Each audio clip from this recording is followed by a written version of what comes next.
لوگوں سے عزتیں تلاش کرتے ہو تو وہ کیا تمہیں عزت دیں گے؟ وہ تو کل اچھا کہتے ہیں، پرسوں برا کہنے لگ جاتے ہیں۔ لوگوں کے سامنے گڈ بک میں آنا چاہو گے تو وہ تو سویرے تمہارے بارے میں کچھ کہیں گے، شام کچھ اور کہیں گے۔ اپنی روحانی زندگی آباد کریں، اپنے مسلح کو وقت دیں، اور دنیا سے چھپ کر، اس موبائل کو بند کر کے، اور اپنے آپ سے بھی چھپ کے اور تنہا ہو کے، چھپا کے سارا کچھ اپنے آنسو اپنے رب کی بارگاہ میں پیش کریں، اس کے حضور حاضری دیں۔ سنو نا ترمذی کی حدیث، اور اسے یاد رکھنا، نبی پاک علیہ السلام نے فرمایا اپنے دکھ لوگوں کے سامنے نہ بیان کرنا، سیٹھوں نوابوں کو نہ بتاتے پھرنا، دنیا داروں کے سامنے جا کے نہ رونا کہ میں تکلیف میں ہوں۔ فرمایا اگر دنیا داروں کو دکھ بتاؤ گے رب تمہیں کبھی غنی نہیں کرے گا، اور لوگ ہیں کہ الٹا مذاق اڑائیں گے۔ آپ کی جس سے بڑی پکی یاری ہے نا، پکی، وہ تب تک پکی ہے جب تک آپ نے 50,000 مانگا نہیں، اور جس وقت آپ نے کہہ دیا کہ میں مجبور ہوں میری مدد کر، تو پھر ختم ہو گئی دوستی۔ لوگوں کی تعلقات آپ کے ساتھ تب تک ہیں جب تک آپ ان سے کوئی ضرورت وابستہ نہیں کرتے۔ کریم محبوب فرمانے لگے بندوں کے سامنے دکھ نہ بیان کرنا، اللہ تجھے کبھی غنی نہیں کرے گا۔ تو اپنے دکھ اپنے رب کو بتا، تو دعائیں مانگ، تو اس کی بارگاہ میں حاضر ہو، تو اس کے حضور عرض کر۔ فرمایا اپنے دکھ اپنے رب کو بتا، وہ جلدی کرے یا دیر سے کرے تجھے ساری دنیا سے بے نیاز کر دے گا، تجھے کسی کا محتاج نہیں رہنے دے گا۔ اپنے مسلح کو، اپنی دعاؤں، ایک بزرگ فرماتے ہیں میں نے دعا مانگنے کا طریقہ اپنی بیوی سے سیکھا۔ دعا مانگنے کا طریقہ اپنی، سیکھنے والے تو اپنے بچوں سے بھی سیکھ لیتے ہیں، سیکھنے والے تو ہر ایک سے سیکھتے ہیں۔ وہ کہتے ہیں میں نے دعا مانگنے کا سلیقہ اپنی بیوی سے سیکھا ہے۔ حضرت وہ کس طرح؟ فرمانے لگے میری بیوی نے نا مجھے کوئی کام بتایا، کچھ پیسوں کی ضرورت کے لیے کہا، تو میں نے اسے کہا کہ بھئی ابھی میرے پاس نہیں ہے، کچھ دنوں میں آتے ہیں تو میں دے دوں گا۔ عورتوں کی عادت ہوتی ہے وہ بار بار یاد کراتی ہیں، 2-4 دنوں کے بعد پھر اس نے کہا حضرت وہ میں نے کہا تھا کچھ پیسے، میں نے اسے کہا کہ ابھی میرے پاس نہیں ہے، کچھ دنوں میں ملتے ہیں تو میں تمہیں دے دوں گا۔ اس نے کچھ دنوں کے بعد پھر کہا حضور وہ میں نے کچھ پیسے کہے تھے۔ فرماتے میں نے ڈانٹ دیا، میں نے کہا کہ کیا تو روز مجھے شرمندہ کرتی ہے، کہا نا میرے پاس نہیں ہے، ہوں گے تو دے دوں گا، تو روز یاد کراتی ہے۔ فرماتے ہیں اس نے پہلے تو میری ڈانٹ کو سہا، پھر میرے سخت جملوں نے اس کی آنکھوں میں آنسو پیدا کر دیے، پھر اس نے اپنے آنچل میں اپنے اس دکھ کو سمیٹا، اور پھر اس نے ایک جملہ کہا تو میں رو پڑا، اور مجھے اپنے رب سے مانگنے کا طریقہ آ گیا۔ مجھے کہنے لگی حضرت جی آپ نے ڈانٹ دیا، میں نے سہ لیا، پر آپ ہی میرے شوہر ہیں، بتائیں نا آپ سے نہ کہوں تو میں کس سے جا کے کہوں۔ فرماتے ہیں میں رو پڑا، اور میں کھل کے رویا، اور میں تڑپ کے رویا، اور پھر میری سسکیاں بند گئیں۔ تو مجھے کہنے لگی آپ کو کیا ہوا؟ میں نے کہا مجھے بھی دعا مانگنی آ گئی ہے، جب میں اسے کہوں گا نا اللہ تو ہی میرا رب ہے، میں تجھ سے نہ کہوں تو میں کس سے جا کے کہوں؟ میں کیوں کسی بندے سے سوال کروں؟ میں کیوں کسی دنیا دار سے کہوں؟ میں تیرے بندوں کا، نیک بندوں کا وسیلہ لے کے، تیرے محبوب کی غلامی لے کے تیری بارگاہ میں آئیں، تجھ سے نہ مانگوں تو کس سے مانگوں؟ سمجھ آ گئی ہے؟ جب میں اس رنگ میں مانگوں گا تو پھر رب میرے اوپر بڑا ہی فضل فرمائے گا، وہ میرے اوپر بڑی رحمت کرے گا، وہ میرے لیے آسانیاں کرے گا۔ عزیز دوستو، ہم اس طرح کرنے لگ گئے ہیں کہ ہم نے نا اپنے تعلقات پر اعتماد کرنا شروع کر دیا ہے۔ میرے تعلقات بہت ہیں، ہم نے اپنی دولت پر اعتماد کرنا شروع کر دیا ہے، میرے پاس دولت بہت ہے۔ ہم نے اپنے علم پر، اپنی شہرت پر اعتماد کرنا شروع کر دیا ہے کہ میرے پاس فلاں چیز بہت ہے۔ یاد رکھنا جب بے نیاز اپنی صفت بے نیازی دکھاتا ہے تو بڑی بڑی دولتوں والے مجبور نظر آتے ہیں۔ بھائیو جب انسان کا رشتہ اپنے مالک کے ساتھ ہوتا ہے پھر تو غم بھی کچھ نہیں کہتے، پریشانیاں بھی کچھ نہیں کہتی، پھر تو زندگی صبر والی، پھر تو زندگی توکل والی، پھر تو زندگی بھروسے والی، پھر انسان اپنے آپ کو رسوا نہیں کرتا، دنیا داروں سے امیدیں اس کی ختم ہو جاتی، امیدیں اللہ رسول سے لگا لیتا ہے، مضبوط ہو جاتا ہے، مضبوط، طاقتور ہو جاتا ہے، خوددار ہو جاتا ہے، باوقار باعزت ہو جاتا ہے۔ حضرت بہلول دانا رحمت اللہ علیہ بیٹھے تھے تو ہارون رشید حج کر کے آ رہا تھا، تو رستے میں حضرت شیخ سے ملاقات ہو گئی تو السلام علیکم کے بعد کہنے لگا حضور کوئی حکم ہو تو بتائیے گا. تو حضرت بہلول دانا فرمانے لگے تیرا رب کون ہے؟ اس نے کہا اللہ. تو فرمایا میرا کون ہے؟ کہا اللہ. فرمانے لگے تو بڑا ہی بیوقوف ہے، کیا تو یہ سمجھتا ہے کہ رب ہارون رشید کو تو دے گا اور بہلول دانا کو بھول جائے گا؟ تیرا بھی وہی رب ہے، میرا بھی وہی رب ہے. اس نے اگر تجھے دے کے آزمایا ہے تو ہو سکتا ہے مجھے نہ دے کے آزما رہا ہو. جب اس کی حکمت کے تقاضے ہوں گے تو عطا کرے گا اور دے گا. تو جا اپنا کام کر. بھائی اپنی روحانی زندگی، اپنی عبادات، اپنے وظائف، اپنے روزمرہ کے معاملات، اپنی دعائیں، اپنا استغفار. دیکھو کوئی مشکل کام تو نہیں 2 رکوع ہیں سورہ واقعہ کہ اگر رات کو پڑھ لی جائے تو. میں کس طرح یہ بات بیان کروں کہ تعویذ بانٹنا آسان ہے اور وظیفہ بتانا مشکل ہے. سارا دن تعویذ بانٹیں تو لوگ لینے کو تیار ہیں، اور اگر آپ وظیفہ بتائیں تو کہتے ہیں تو مشکل کام ہے. او خدا کے بندے، اگر آپ کا تعلق قرآن پاک کے ساتھ مضبوط ہو، قرآن پاک کے ساتھ اگر آپ کا رشتہ ہو، لوگ سفارشیں ڈھونڈتے ہیں نا دنیا میں کوئی تعلق مل جائے تو میرا کام ہو جائے. دنیا میں اتنا مشکل معاملہ ہے، آخرت میں مجھے بتائیے گا کتنا مشکل معاملہ ہوگا. میرے نبی پاک صلی اللہ تعالی علیہ وسلم نے فرمایا جو لوگ سورہ ملک پڑھا کرتے تھے نا، سورہ ملک، یہ سورت ملک قیامت میں ان کی سفارش کرے گی اور اس طرح کرے گی کہ کہے گی اے اللہ یہاں اس بندے کو جنت میں داخل کر دے یا مجھے قرآن پاک سے علیحدہ کر دے. تو رب فرمائے گا جا اس کا دامن تھام کے اسے جنت تک پہنچایا.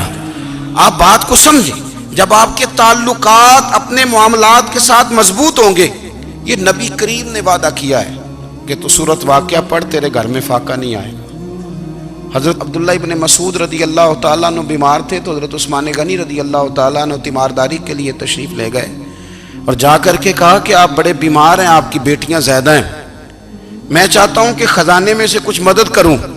تو سیدنا عبداللہ ابن مسعود رضی اللہ تعالیٰ عنہ اٹھ کے بیٹھ گئے اور کہنے لگے امیر المومنین، اللہ آپ کو میری طرف سے، میری بیٹیوں کی طرف سے بہتر صلہ دے.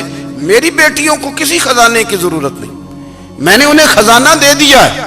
کہا جناب آپ نے کون سا خزانہ دیا ہے، میں آپ کے مالی معاملات کو جانتا ہوں. تو فرمانے لگی امیر المومنین میرے نبی کریم نے فرمایا ہے جو سورت واقعہ پڑھے اسے کبھی فاقہ نہیں آتا. میں نے بیٹیوں کو یاد کرا دی ہے، یہ خزانہ میں نے انہیں دے دیا ہے. وہ سارے والدین سنیں جو بیٹیوں کے لیے پریشان رہتے. حضرت عبداللہ ابن مسعود نصیحت کر رہے ہیں، فرمانے لگے میں نے سورت واقعہ یاد بھی کرا دی ہے، پڑھنے کی عادت بھی ڈال دی ہے. حضور نے فرمایا ہے جو سورت واقعہ پڑھے اسے فاقہ نہیں آتا. کہنے لگے چاند تو اپنی جگہ چھوڑ سکتا ہے، سورج گر سکتا ہے، تارے ٹوٹ سکتے ہیں، پر مدینے والے رسول کی بات غلط نہیں ہو سکتی. حضور نے فرمایا فاقہ نہیں آئے گا تو انشاءاللہ کبھی بھی نہیں آئے گا. کرنے کا کام یہ ہے کہ ہم اپنے معاملات، اپنی عبادات، اپنی دعائیں کبھی 10 منٹ عادت ہو جائے نا دعا مانگنے کی علیحدہ سے رات کو. حضور نے فرمایا جو فرض نماز کے بعد دعا مانگے اللہ اس کی قبول کر لیتا ہے. نبی پاک صلی اللہ تعالی علیہ وسلم نے فرمایا اللہ مسافر کی دعا قبول فرماتا ہے. حضور نے فرمایا اللہ مظلوم کی دعا قبول فرماتا ہے. حضور نے فرمایا بیمار سے دعا کراؤ اللہ اس کی دعا قبول فرماتا ہے. میرے نبی پاک نے فرمایا ماں باپ جب بھی اولاد کے لیے ہاتھ اٹھائیں، ویسے تے بلے شاہ تو آسمانی اڈ دیا ہی پھڑ دیں، جڑا گھر بیٹھا انہوں بڑھیا ہی نہیں. حضور فرمانے لگے ماں باپ جب بھی اولاد کے لیے دعا فرمائیں اللہ ان کی دعا کو قبول کرتا ہے. آپ اپنا تعلق بنائیں دعا کے ساتھ، عبادت کے ساتھ، مصلی کے ساتھ رشتہ بنائیں، استغفار پڑھیں. صلاح الدین ایوبی صلیبی جنگوں میں تھے، رات کو مسجد اقصی میں نماز پڑھی تو پریشان تھے. ایک بزرگ سے ملاقات ہوئی تو وہ کہنے لگے کہ آپ بڑے پریشان ہیں. کہنے لگے حضور پریشان اس لیے ہوں کہ پہلے ہی مسلمان کمزور ہے، اب میں نے سنا ہے دشمن کا ایک بحری بیڑا وہ جنگی سامان سے بھرا ہوا آ رہا ہے، تو اب ان کے پاس اور تلواریں اور نیزے آ جائیں گے، مسلمانوں کے پاس پہلے ہی وسائل کی کمی ہے، پریشان ہو کس طرح کر کے مقابلہ کریں گے. یہ بات کہتے ہی صلاح الدین ایوبی نے بزرگوں سے کہا حضور آپ بھی دعا کرنا، دعا کی بڑی طاقت ہے. میرے نبی پاک نے فرمایا دعا مومن کا ہتھیار ہے، دعا مومن کا، دعا مومن کا۔ حضور نے فرمایا تقدیر کو سوائے دعا کے کوئی چیز نہیں بدل سکتی۔ دعا مومن کا ہتھیار ہے، یہ کافر کے پاس کوئی نہیں، یہ ہتھیار ہے مومن کا۔ اللہ کرے آپ کو سمجھ آئے، پھر سنیں، کئی بار کہہ چکا ہوں، یہ ہتھیار ہے۔ کافر کے مقابلے میں جو تیرے پاس سب سے بڑا ہتھیار ہے وہ دعا ہے۔ دعائیں کرانی چھوڑ دی، کرنی چھوڑ دی، لینی چھوڑ دی۔ حضرت سیدنا انس بن مالک رضی اللہ تعالیٰ عنہ فرمایا کرتے تھے، میں نے وہ رنگ دیکھا ہے جب حضور دعا مانگتے تھے اور حضور کی مقدس آنکھوں میں آنسو بھی ساتھ ہی بہا کرتے تھے، میں نے وہ انداز دیکھا ہے۔ تو صلاح الدین ایوبی بزرگ سے کہنے لگے آپ بھی دعا کیجیے، اور خود رونے لگے اور سر سجدے میں رکھ کے رونے لگے، اور عشاء سے لے کر فجر تک روئے، خوب روئے۔ صبح وہ بزرگ آئے تو صلاح الدین ایوبی کا خوبصورت اور ہنستا ہوا چہرہ دیکھا، کہنے لگے آپ بڑے خوش ہیں، رات تو میں نے بڑے روتے ہوئے دیکھا تھا۔ تو کہنے لگے حضور وہ جو بحری بیڑا آ رہا تھا نا وہ پانی میں ڈوب گیا ہے، اب وہ نہیں آ رہا، ابھی خبر آئی ہے تو میں بڑا خوش ہوں۔ بزرگ کہنے لگے اٹھ سینے سے لگ اور سن ایک بات، وہ بحری بیڑا پانی میں نہیں ڈوبا، وہ تیرے آنسوؤں میں ڈوب گیا ہے۔ وہ جو تو رات رویا ہے نا رب کریم کی بارگاہ میں تو وہ ڈوب گیا ہے۔ حضرت عائشہ صدیقہ رضی اللہ تعالیٰ عنہ فرماتی ہیں ایک عورت تھی اور اسے نبی پاک صلی اللہ تعالیٰ علیہ وسلم نے نا وہ کلمہ پڑھ کے مسلمان ہوئی، مدینہ طیبہ آ گئی، تو حضور نے مسجد نبوی شریف میں اس کے لیے مکان، ایک سادہ سا کمرہ ساتھ مسجد کے بنوا دیا، وہیں رہنے لگی۔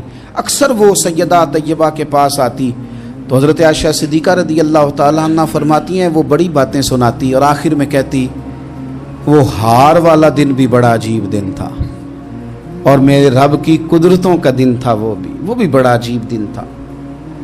سیدہ عائشہ صدیقہ رضی اللہ تعالیٰ عنہ ایک دن فرمانے لگی کہ تو ہار والے دن کا بڑا ذکر کرتی ہے، وہ کیا دن تھا؟ تو خاتون کہنے لگی اماں جی وہ دن تھا جب میرے رب پر بھروسہ اور مضبوط ہو گیا، جس دن میرا اپنے رب پر توکل اور بڑھا، میرے ایمان میں یقین میں اور پختگی آئی۔ کہنے لگی میں ایک گھر کی کنیز تھی، نوکرانی تھی، اس گھر میں ایک بچی تھی جس کے پاس سونے چاندی ہیرے جواہرات کا ہار تھا۔ اس زمانے میں نا چمڑے کے اوپر لوگ ہیرے جواہرات لگاتے تھے، کئی دفعہ سرخ رنگ کے چمڑے پہ لگائے جاتے تھے، وہ بچی پہنتی تھی۔ تو کہتی ہوں بچی کے اس نے اتار کے رکھا یا اس سے گرا وہ ہار تو چیل اسے اٹھا کے لے گئی گوشت سمجھ کے اور میرے سامنے اٹھا کے لے گئی۔ گھر والوں نے مجھ سے پوچھا، یہ بخاری میں موجود ہے، گھر والوں نے پوچھا مجھ سے کہ وہ ہار کہاں ہے، تو میں نے کہا چیل اٹھا کے لے گئی۔ گھر میں کچھ چوری ہو جائے تو سب سے پہلا الزام کس پہ لگتا ہے؟ ملازمین پہ۔ کہتے انہوں نے مجھے بڑا مارا، بڑی تکلیف تھی، حتیٰ کہ میری شرمگاہ تک کی تلاشی، میری عزت اتنی خراب کی میں بتا نہیں سکتی۔ میں نے اپنی زندگی میں ایک واقعہ دیکھا، ایک امیر گھر میں چوری ہو گئی، ملازم کو اتنا مارا کہ وہ چارپائی پہ پڑ گیا، پولیس والوں سے اتنی مار پروائی گئی کہ وہ بیچارہ چارپائی پہ پڑ گیا، اور پھر وہ اتنا بیمار ہوا اور کچھ دنوں کے بعد پتہ چل گیا کہ چور تو اپنا بیٹا ہے ان کا، پھر اس کا انتقال ہو گیا۔ اب وہ سیٹھ صاحب اور گھر والے آ کے نا مرنے والے کے کان میں معافیاں مانگ رہے ہیں، کان میں۔ تو میں نے ان سے پھر کہا تھا کہ یہ تو اب چلا گیا ہے، تمہارا زور چلتا تھا نا تو تم نے قانون خریدا اور تم نے اسے جتنا ہو سکا تم نے اسے مار پڑوائی، تمہارے پاس جو عدالتیں تھیں تم نے وہاں کارروائی کی، اب ایک عدالت قیامت کے دن لگے گی۔ یہ کمزور تھا نا، کچھ کر نہیں سکا۔